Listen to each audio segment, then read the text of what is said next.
अस्सलाम वालेकुम first year बेटे। Open your chemistry book, page number 309 अपनी बुक आप लोग ओपन करेंगे। अपने लास्ट लेक्चर में मैं आपको पढ़ा रही थी sources of air pollutants. Air pollutants कौन कौन से सब्सटेंसेस काज करते हैं, वन बाय वन हमने सारे पढ़े और कुछ अभी रिमेनिंग है जो हम इंशाल्लाह आज कंप्लीट करेंगे। सबसे पहले जो बिग सोर्स था एयर पोल्यूशन का या एयर पोल्यूटेंट, सबसे पहले हमारे पास थे that is oxides of carbon. सबसे पहले मैंने आपको क्या बताया था, मैंने आपको बताया था ऑक्साइड्स ऑफ कार्बन, जिसमें हमने दो मेन ऑक्साइड पढ़े, carbon monoxide and carbon dioxide. उसके बाद सेकंड वन हमने जो सेकंड एयर पोल्यूटेंट्स थे that is oxides of nitrogen. उसमें भी हमने नाइट्रोजन से रिलेटेड दो मेन ऑक्साइड जो हैं वो पढ़े, एक नाइट्रिक ऑक्साइड और एक कौन से थे, nitrogen oxide. Then third air pollutant की तरफ हम मूव किए और हमने पढ़े ऑक्साइड्स ऑफ सल्फर, ठीक है, SOX। उसमें हमारे पास दो मेन ऑक्साइड हमने स्टडी किए थे, एक था सल्फर डाइऑक्साइड और एक था सल्फर ट्राइऑक्साइड, ठीक है।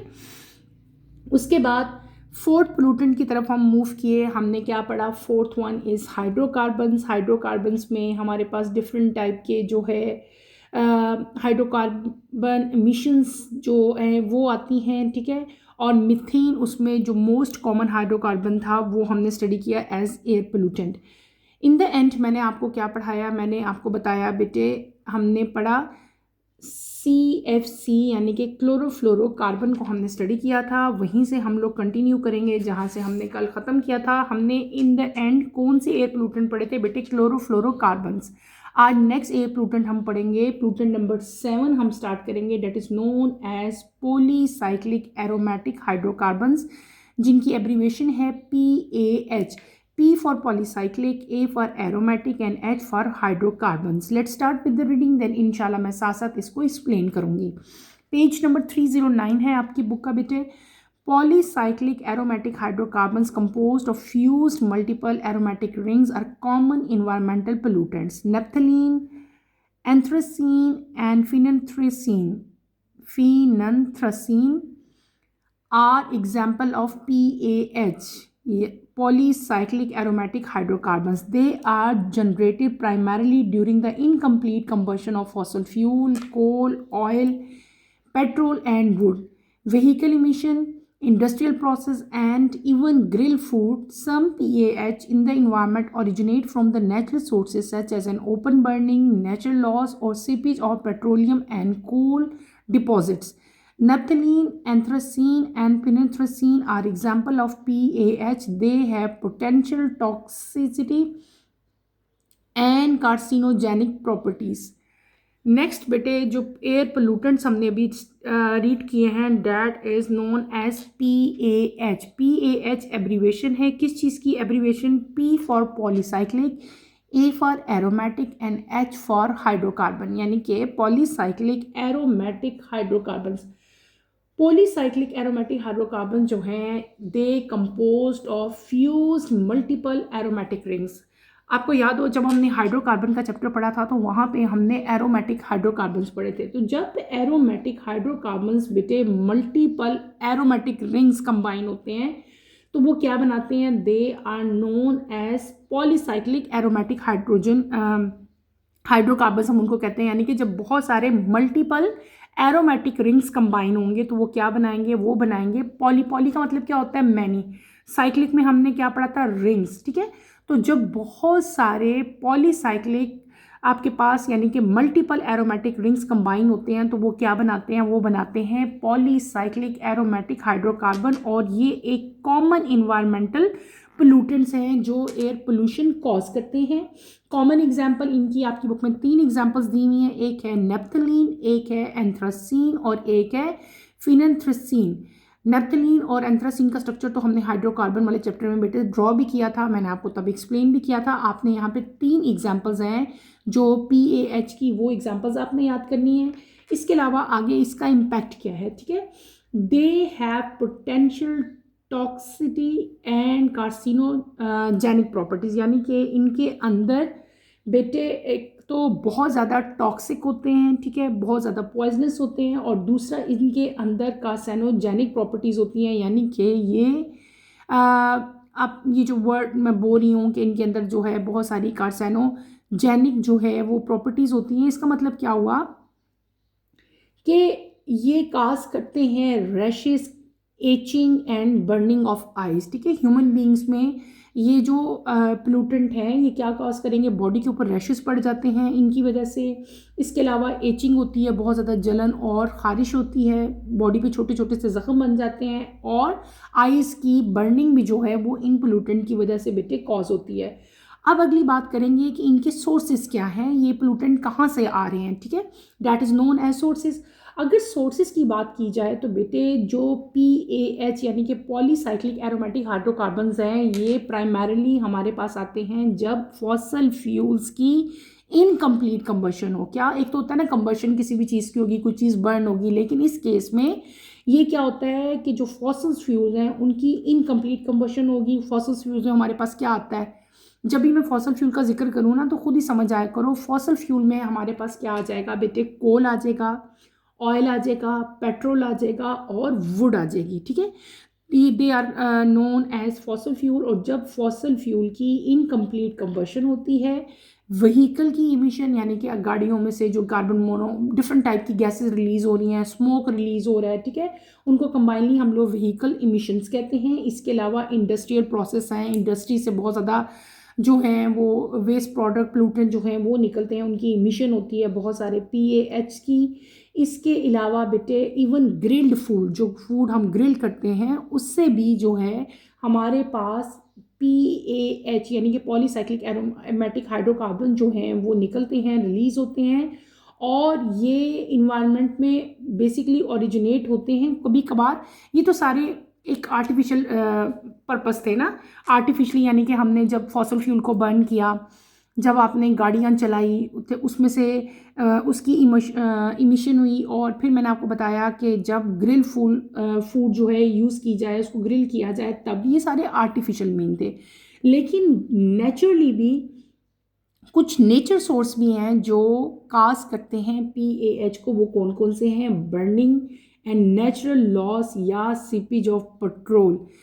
पेट्रोल का जो सिपेज है, पेट्रोल का जो निकलना है, उस नेचुरल लॉस होना है उसका, और इसके अलावा बर्निंग है, जो ये तमाम के तमाम नेचुरल प्रोसेस हैं, और इन प्रोसेस की वजह से भी PAH जो है वो ओरिजिनेट होते हैं। इसके अलावा कोल डिपॉजिट्स जो है ये भी एक इम्पॉर्टेंट सोर्स है किसका, जो आपके नेचुरल सोर्सेज हैं PAH के। तो हमने क्या पढ़ लिया, हमने पढ़ लिया PAH यानी कि पॉलीसाइक्लिक एरोमेटिक हाइड्रोकार्बन्स। मैंने आपको क्या बता दिया कि जब आपके पास बहुत सारे एरोमेटिक रिंग्स जो हैं, मल्टीपल रिंग्स जो हैं वो फ्यूज़ होते हैं, कंबाइन होते हैं, तो हमारे पास जो पोल्यूटेंट बनता है that is known as polycyclic aromatic hydrocarbons. Common example में हमने नेफ्थलीन की, एंथ्रासीन की एंड फिनेंथ्रासीन की। ठीक है, और फिर मैंने आपको इसकी इम्पैक्ट बताया कि पोटेंशली ये जो है टॉक्सिसिटी जो है वो क्रिएट करते हैं, कार्सिनोजेनिक प्रॉपर्टीज़ हैं, रैशेज, एचिंग और बर्निंग ऑफ आइज जो है इनकी वजह से होती है। इसके अलावा हमने इसके क्या पढ़ लिए, सोर्सेज पढ़ लिए। अच्छा, सोर्सेज के बाद फर्दर अगर हम आगे मूव करते हैं, हमारी बुक में जो अगला पोल्यूटेंट इस टाइम दिया हुआ है that is persistence organic pollutant POPs। अब हम ये पढ़ेंगे। नेक्स्ट हमारा जो आता है that is known as POPs। Let's start with the reading, then इंशाल्लाह इसको भी मैं आपको एक्सप्लेन करूंगी।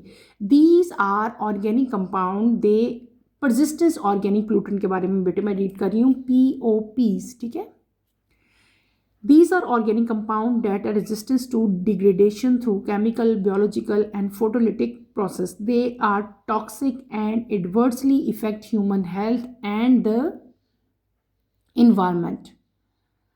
Travel by wind and water. Most POPs are generated in one country, can affect people and wildlife far from where they are used and released. Owing to their properties, they accumulate in the environment and can have significant adverse effect on human health. Some POPs are given in the table. Polychlorinated biphenyls (PCBs) used in electrical equipment, surface coating, ink, adhesive, and paints.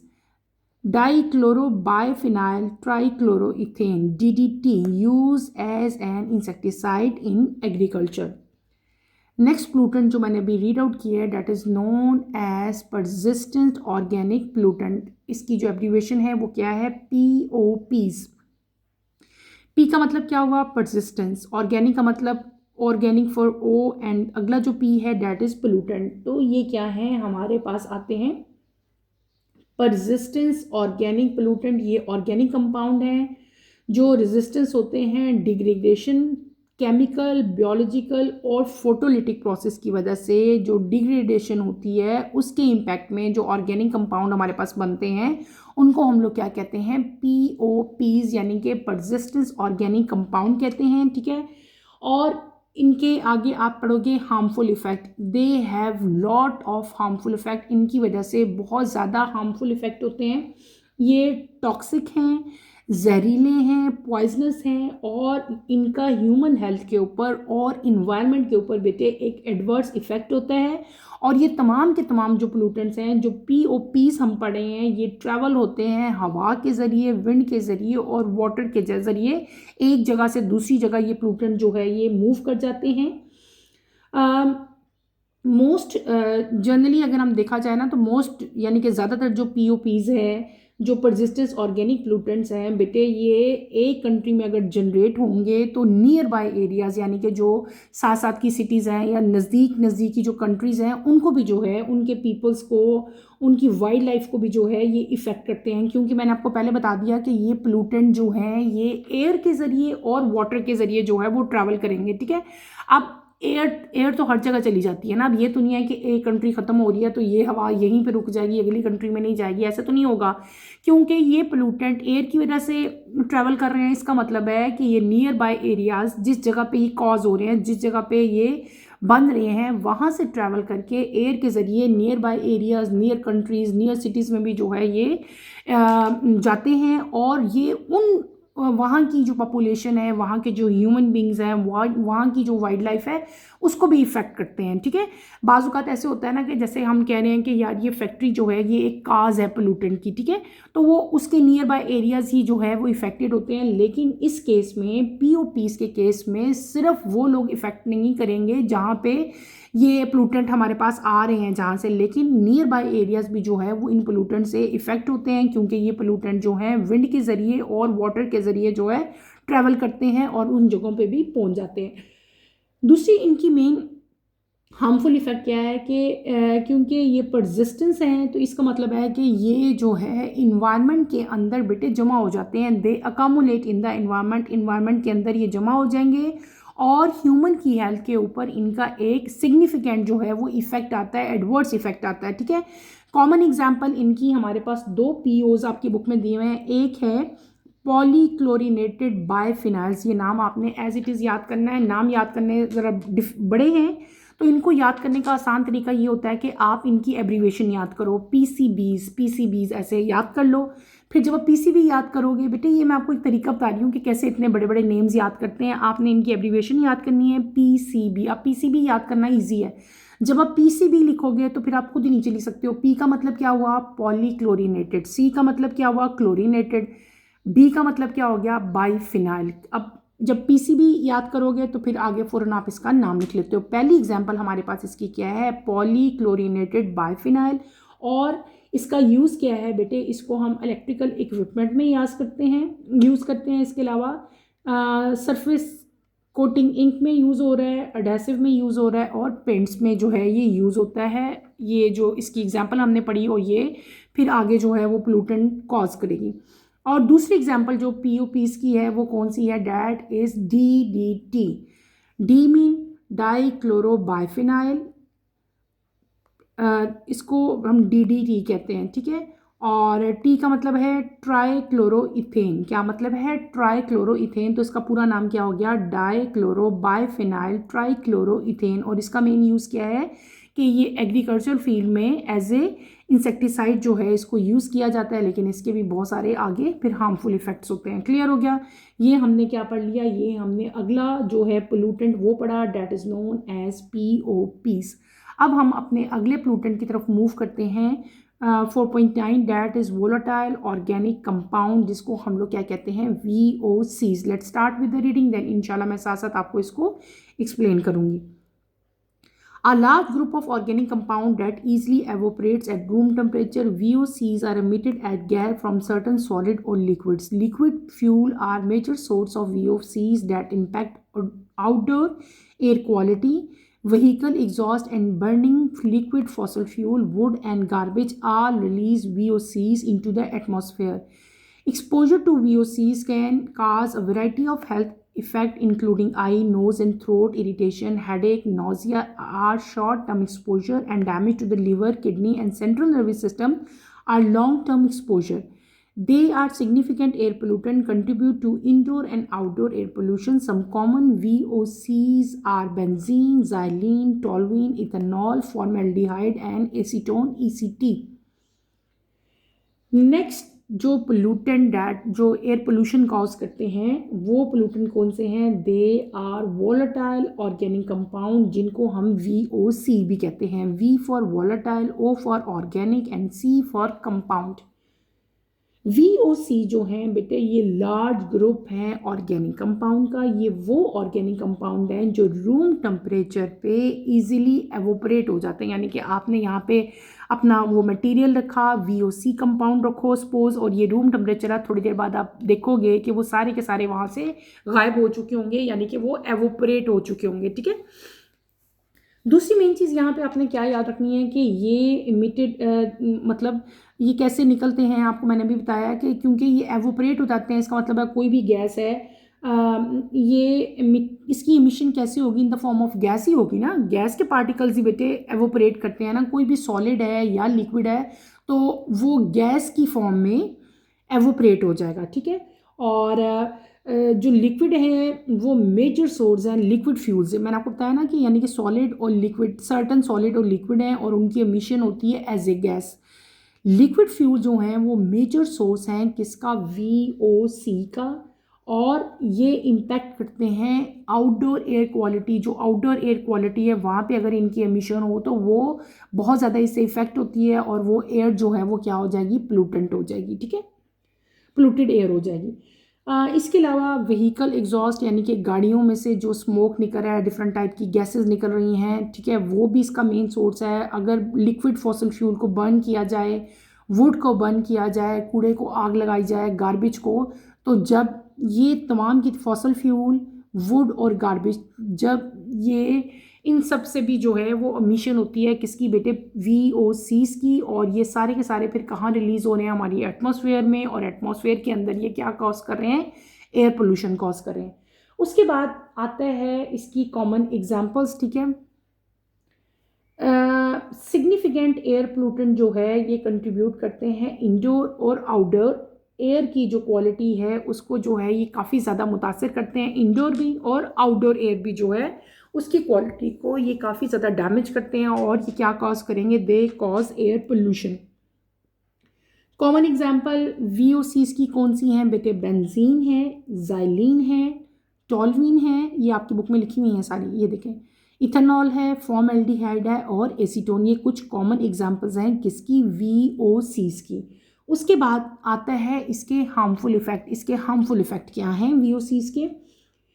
अब देखो इसके दो तरह, इसके जो effect हैं उनको आपकी बुक में दो तरह से बताया गया. एक है कि अगर आपका इस तरह की एयर में जिसके अंदर VOCs बेटे प्रेजेंट हो, जिस एटमॉस्फेयर में, अगर वहाँ पे आपका एक्सपोजर थोड़ी देर के लिए हो, आप कुछ देर के लिए, थोड़े टाइम के लिए वहाँ पे हो, 1 दिन 2 दिन, ठीक है, थोड़ी देर के लिए आप इस तरह के एटमॉस्फेयर में रहते हो, तो उसको हम लोग कहते हैं मतलब वो हमारे पास क्या होता है, उसको हम कहते हैं शॉर्ट टर्म एक्सपोजर. यानी कि आपका उस एयर में, उस तरह के एटमॉस्फेयर में जहाँ पे VOCs प्रेजेंट थे, आप थोड़ी देर के लिए उस इन्वायरमेंट से एक्सपोज हुए हो. दूसरा एक्सपोजर क्या होता है, उसको हम लोग कहते हैं लॉन्ग टर्म एक्सपोजर. यानी कि इस तरह की एटमॉस्फेयर में, इस तरह के इन्वायरमेंट में जहाँ पे VOCs प्रेजेंट है, आप बहुत अरसा से रह रहे हो और वहीं पे रहते आ रहे हो, सालों से उसी जगह पे आप रह रहे हो.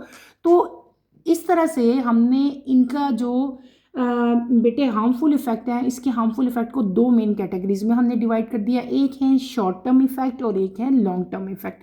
पहले हम बात करते हैं शॉर्ट टर्म इफ़ेक्ट की. अगर आपका इन एयर पोल्यूटेंट यानी कि VOC के साथ आपका शॉर्ट टर्म जो है वो एक्सपोजर होता है, तो उसकी वजह से आपको बेटे आइज़ नोज़ और थ्रोट यानी कि गले की जो है वो इरिटेशन होती है, हेडेक होगा, आपके सर में दर्द होगा, नोज़िया फील करोगे आप लोग। और ये मेन जो है सिम्टम्स हैं अगर आपका एक्सपोजर जो है वो थोड़ी देर के लिए होता है। इसके अलावा अगर आप यहाँ पे ज़्यादा देर के लिए एक्सपोजर आपका होता है, मतलब आप 1 महीने से इस तरह की इन्वायरमेंट में रह रहे हो, 2 महीने, 3 महीने, इवन आपको साल हो गया इस तरह की इन्वायरमेंट में रहते हुए, तो उस केस में आपको जो हार्मफुल इफेक्ट देखने को मिलते हैं वो क्या है कि आपका लिवर डैमेज कर जाता है, किडनीज, इसके अलावा सेंट्रल नर्वस सिस्टम आपका जो है वो स्वेयरली जो है वो डिस्टर्ब होगा, डैमेज होगा। Is that clear? हमने क्या पढ़ लिया है? हमने पढ़ लिया वोलेटाइल ऑर्गेनिक कंपाउंड यानी कि VOC। अच्छा, अगर आपके पेपर में बेटे किसी भी एक एयर पोल्यूटेंट पे नोट आता है तो हाउ कैन यू राइट, आप किस तरह राइट करोगे? मैं कोशिश भी कर रही हूँ कि उसी तरह से एक्सप्लेन करूँ। बेटे आपने जब भी कभी इसके ऊपर नोट लिखना है तो आपने क्या करना है, सबसे पहले आप हेडिंग दोगे इनकी कि what is you meant by volatile organic compound, then आप हेडिंग दे देना एग्जांपल्स की, फिर आप हेडिंग दो उनके सोर्सेज की कि वो कहाँ से आ रहे हैं, हमें कहाँ से ओरिजिनेट हो रहे हैं, कि क्या सोर्स है उसका, ठीक है, उन पोल्यूटेंट्स का। और लास्ट में आपने क्या हेडिंग देनी है, उनके हार्मफुल इफेक्ट्स की जो है वो अलग से हेडिंग दो। इस तरह हेडिंग दे के लिखोगे ना तो ज़्यादा अच्छा जो है वो आपका नोट बनता है। इसके अलावा यहाँ पे बहुत सारे शॉर्ट क्वेश्चन आंसर आ सकते हैं, जैसे अब वोलेटाइल ऑर्गेनिक कंपाउंड है तो आपसे पूछा जा सकता है कि what are short term exposure, अगर आपका हो तो क्या हो सकता है, लॉन्ग टर्म एक्सपोजर हो देन व्हाट हैपन, ठीक है। तो इस तरह के छोटे छोटे क्वेश्चन आपके आ सकते हैं। व्हाट इज़ DDT, ठीक है, तो ये आपको व्हाट इज़ PCB, तो ये सारा कुछ आपको जो है वो पता होना चाहिए, यानी कि इनके अंदर से शॉर्ट क्वेश्चन आंसर्स भी आ सकते हैं। अब हम चलेंगे अपने नेक्स्ट पोल्यूटेंट की तरफ। नेक्स्ट पोल्यूटेंट हमारा है पार्टिकुलेट मैटर यानी कि PM। The term particulate matter refers to the wide variety of tiny substances that float in the air in the form of either solid particles or liquid droplet or both. Particulate matter PM is all the dust, smoke, and haze particles suspended in the ambient air. Particulate matter PM comprises acid, organic chemicals, metals, and soil or dust particles. Sources of PM are both natural and anthropogenic. Natural sources include volcanoes, fire, dust, storm, and aerosolized sea salt. Man-made sources of particulate matter (PM) include combustion in mechanical and industrial process, vehicle emission, and tobacco smoke. Particulate matter next जो air pollutant हैं जो अभी मैंने read out किए, that is particulate matter, यानी कि जिनकी abbreviation क्या होगी, PM। P का मतलब क्या हुआ, पार्टिकुलेट, M का मतलब क्या हुआ, मैटर। अब व्हाट इज़ पार्टिकुलेट मैटर, पहले आपने इसको डिफाइन करना है। पार्टिकुलेट मैटर बेटे हम वाइड वैरायटी यानी कि इनकी बहुत ज़्यादा वाइड, बहुत ज़्यादा इनकी वैरायटी है। इसमें क्या होता है कि छोटे छोटे सब्सटेंसेस जो हैं वो प्रेजेंट होते हैं जो एयर के अंदर हमेशा रहते हैं, या तो वो सॉलिड की फॉर्म में एयर में मूव करते रहेंगे, सर्कुलेट करेंगे, वो इतने छोटे छोटे होते हैं कि वो एयर में जो है हमेशा हवा के साथ जो है वो इधर उधर जो है वो मूव करते रहते हैं, या फिर वो लिक्विड ड्रॉपलेट्स की केस में होंगे, या तीसरा केस क्या होगा कि वो सॉलिड और लिक्विड दोनों केसेस में जो है वो एयर के अंदर प्रेजेंट होते हैं। इसमें पार्टिकुलेट मैटर में हमारे पास हर तरह की डस्ट पार्टिकल्स, हम कहते हैं ना कितनी डस्ट है आज इन्वायरमेंट में, कितना डस्टी इस टाइम इन्वायरमेंट है, तो यहाँ पे हमारे पास क्या आ जाती है, डस्ट आती है, हर तरह की स्मोक यानी कि धुआं, इसके अलावा हेज पार्टिकल जो हैं वो सारे के सारे जो एयर के अंदर सस्पेंडेड होते हैं वो सारे के सारे किस में आएंगे, पार्टिकुलेट मैटर के अंदर आएंगे। और ये जो कंपाउंड है इनके अंदर एसिड भी प्रेजेंट होते हैं, यानी कि जो पार्टिकुलेट मैटर हैं इनके अंदर एसिड भी होते हैं, ऑर्गेनिक केमिकल्स भी होते हैं, इनके अंदर मेटल और सॉयल और डस्ट पार्टिकल भी शामिल होते हैं। और कॉमन एग्जांपल इनकी जो सोर्सेज हैं कि ये कहाँ से ओरिजिनेट हो रहे हैं, इनके दो सोर्सेज हैं। एक है इनका सोर्स नेचुरल सोर्स, यानी कि नेचुरली जो है तब भी ये पार्टिकल्स आते हैं हमारे पास, और दूसरा सोर्स इसका क्या है, एंथ्रोपोजेनिक जो है वो इसका सेकेंड सोर्स है। अच्छा, यहाँ पे मैंने एक वर्ड यूज़ किया है, आपकी बुक में भी लिखा हुआ है एंथ्रोपोजेनिक। पहले भी हम ये वर्ड पढ़ के आए हैं, पहले भी मैंने आपको बताया था बेटे। एक है नेचुरल यानी कि जो नेचर की वजह से प्रोड्यूस हो रहा है, एंथ्रोपोजेनिक वो सोर्सेज हैं जो ह्यूमन बीइंग की एक्टिविटीज़ से, यानी कि इंसानों की एक्टिविटीज़ की वजह से जो सोर्सेज प्रोड्यूस होते हैं, जो सोर्सेज पैदा होते हैं, उनको हम लोग क्या कहते हैं, एंथ्रोपोजेनिक कहते हैं। Is that clear? एंथ्रोपोजेनिक का मतलब क्या हुआ, ह्यूमन की एक्टिविटी से जो सोर्सेज बनते हैं, जिन ह्यूमन यानी कि इंसान की एक्टिविटी है, हमने इंडस्ट्रीज़ लगाई, ठीक है, हमने कोई ऐसे गाड़ियाँ हैं, हमारी ऑटोमोबाइल्स हैं, ठीक है, जो हमारी वजह से जो काज हो रहे हैं, ठीक है, उनको हम कंबाइनली क्या कहते हैं, एंथ्रोपोजेनिक कहते हैं। तो दो मेन यहाँ पे काज हो गए, एक हो गया नेचुरल कॉज और एक कौन सा काज हो गया हमारे पास, एंथ्रोपोजेनिक। उसके बाद हम बात करेंगे इसके सोर्सेज की, कि जो पार्टिकुलेट मैटर है इसके सोर्सेज क्या है। सबसे पहले मैंने आपको यहाँ पे दो तरह के सोर्सेज बताया ना, एक नेचुरल हैं और एक कौन से थे, एंथ्रोपोजेनिक। पहले बात करेंगे हम नेचुरल सोर्सेज की। नेचुरल सोर्सेज कौन कौन से हैं, वॉल्केनोज हैं, फायर्स हैं, डस्ट स्टॉर्म है और एरोसोलाइज सी सॉल्ट, ठीक है, ये मेन सारे बेटे आप लोग फैमिली, और वॉल्केनोस का आपको पता है, फायर डस्ट स्टॉर्म जो आते हैं उसमें बहुत ज़्यादा पार्टिकल होते हैं, और एरोसोलाइज सी सॉल्ट जो है, ये तमाम के तमाम नेचुरल सोर्सेज हैं किसके, पीएम के। मैन मेड सोर्सेज में आपके पास क्या आएगा, कंबशन, इंडस्ट्रियल प्रोसेस में जब आपके पास बहुत ज़्यादा आपको पता है गैसेस एसिड की फॉर्म में, धुएं की फॉर्म में जो हैं वो वहाँ से रिलीज़ होती हैं, ठीक है। इसके अलावा जो ऑटोमोबाइल्स हैं, जो गाड़ियाँ हैं, उनकी जो इमिशन है, और मेन टोबैको स्मोक, ठीक है, सिगरेट का जो स्मोक है, और सारा का सारा जो टोबैको स्मोक है, ये पीएम यानी कि पार्टिकुलेट मैटर जो है वो काज करता है।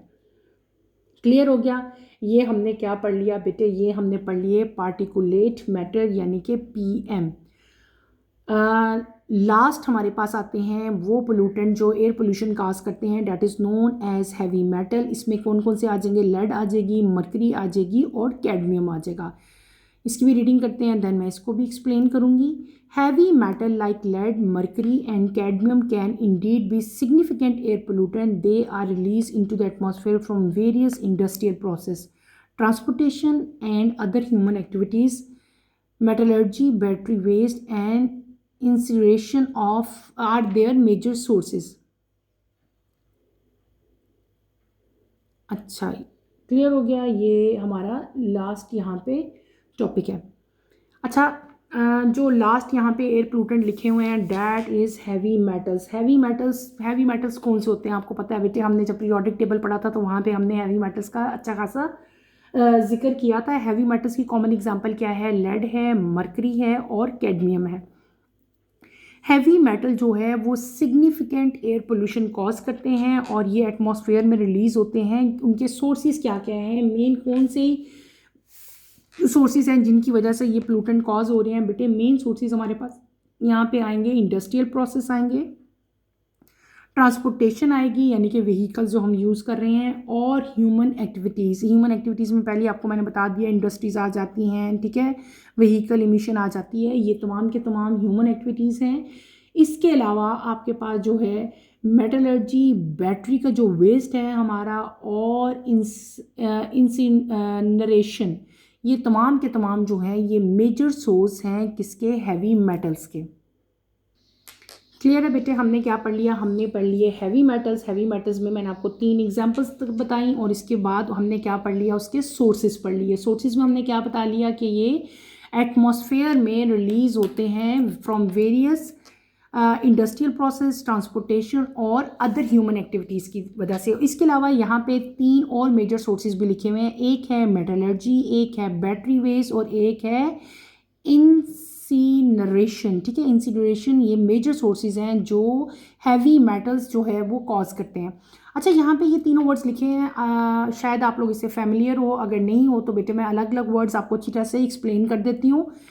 Metallurgy, what is metallurgy? Metallurgy एक ऐसा फिनोमेना है, यानी कि मेटलर्जी हम लोग कहते हैं जब हम किसी भी मेटल को एक्सट्रैक्ट करते हैं फ्रॉम ओर्स, ठीक है, और फिर उनको रिफाइन किया जाता है और उनको फर्दर जो है वो डिफरेंट तरीक़ों से जो है वो यूज़ किया जाता है। मेटलर्जी क्या होता है बेटे, ये वो प्रोसेस है जिसमें हम मेटल्स को निकालते हैं, मेटल्स को एक्सट्रैक्ट करते हैं डिफरेंट टाइप के ओर्स से, ठीक है।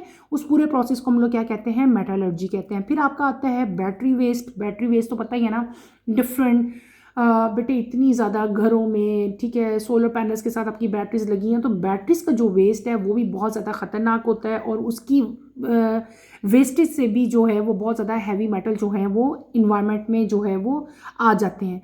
लास्ट में यहाँ पे बिग सोर्स लिखा हुआ है incineration. What is incineration? Incineration जो है ये एक ऐसा प्रोसेस है जिसमें हाई टेम्परेचर यूज़ किया जाता है और इसमें वेस्ट की ट्रीटमेंट की जाती है। यानी कि आप ये कह सकते हैं कि this is high temperature waste treatment process और that uses combustion to convert waste material into ash या हीट या गैस। मैं आपको अच्छी तरह से एक्सप्लेन करती हूँ बेटे। इंसिनरेशन ये एक ऐसा प्रोसेस होता है जिसमें हम लोग क्या करते हैं कि जो वेस्ट मटेरियल है उसको ट्रीट किया जाता है। यानी कि जितना भी वेस्ट मटेरियल है, जितना भी कूड़ा वगैरह होता है, उसको इकट्ठा करके बर्न किया जाता है, उसको आग लगा दी जाती है हाई टेम्परेचर पे, उसको जो है वो बेटे उसकी ट्रीटमेंट की जाती है और जब इसकी कंबशन होती है, इसको जलाया जाता है, आग लगा दी जाती है। जब वेस्ट मटेरियल को ट्रीट किया जाता है, उसको आग लगा दी जाती है, तो वो मटेरियल जो है वो कन्वर्ट हो जाता है किस में? एशेस में, हीट में, और गैस, डिफरेंट टाइप की गैसेस जो हैं वो उससे रिलीज होती हैं। तो इस पूरे प्रोसेस को हम लोग क्या कहते हैं? इंसिनरेशन कहते हैं, यानी कि high temperature waste treatment process है ये। ठीक है, क्लियर हो गया? तो ये हमने क्या पढ़ लिए बेटे? हमने पूरे के पूरे, यहाँ पे हमारा टॉपिक था, काफ़ी लेंथी हो गया। हमने क्या पढ़ा? हमने पढ़ा सोर्सेज ऑफ एयर पोल्यूटेंट्स, यानी कि एयर पोल्यूशन जो है वो कौन काज करता है? एयर पोल्यूशन कौन काज करते हैं? एयर पोल्यूटेंट काज करते हैं। एयर पोल्यूटेंट कौन कौन से पोल्यूटेंट्स होते हैं? There are lots of air pollutants. उनमें से कुछ का जिक्र जो है वो आपके सिलेबस में था, आपकी बुक में था, वो सारे 1 बाय 1 मैंने आपको बताए। सबसे पहले हमने यहाँ पे क्या पढ़े? हमने पढ़े ऑक्साइड्स ऑफ कार्बन, फिर हमने पढ़े oxides of nitrogen, oxide of sulphur, hydrocarbons, low altitude ozone, chlorofluorocarbon. फिर मैंने आपको बताए पॉलीसाइक्लिक एरोमेटिक हाइड्रोकार्बन्स। देन हम परसिस्टेंट ऑर्गेनिक पोल्यूटेंट पढ़े, वोलेटाइल ऑर्गेनिक कंपाउंड पढ़े, उसके बाद पार्टिकुलेट मैटर, और इन द एंड हमने क्या पढ़ा? हैवी मेटल्स पढ़ा। हर एक पोल्यूटेंट की डेफिनेशन, उसकी एग्जांपल्स, उसके हार्मफुल इफेक्ट और उसके सोर्सेज जो हैं वो आपको बेटे अच्छी तरह से फिंगर टिप्स पे याद होने चाहिए, या आपके शॉर्ट क्वेश्चन आंसर्स में क्वेश्चन आ सकता है। क्लियर हो गया? यहीं पे बेटे अपना टॉपिक मैं ख़त्म करूँगी। इंशाल्लाह कमिंग लेक्चर में हम अपना नेक्स्ट टॉपिक स्टार्ट करेंगे। कमिंग लेक्चर की नोटिफिकेशन के लिए आप चैनल को शेयर करो, लाइक करो, सब्सक्राइब करो, मुझे यहीं पर इजाज़त दो। इंशाल्लाह नेक्स्ट लेक्चर में आपसे दोबारा मुलाकात होगी। टिल देन अल्लाह हाफिज़ फर्स्ट ईयर। टेक केयर बेटे, अपना ख्याल रखिएगा। अल्लाह हाफिज़।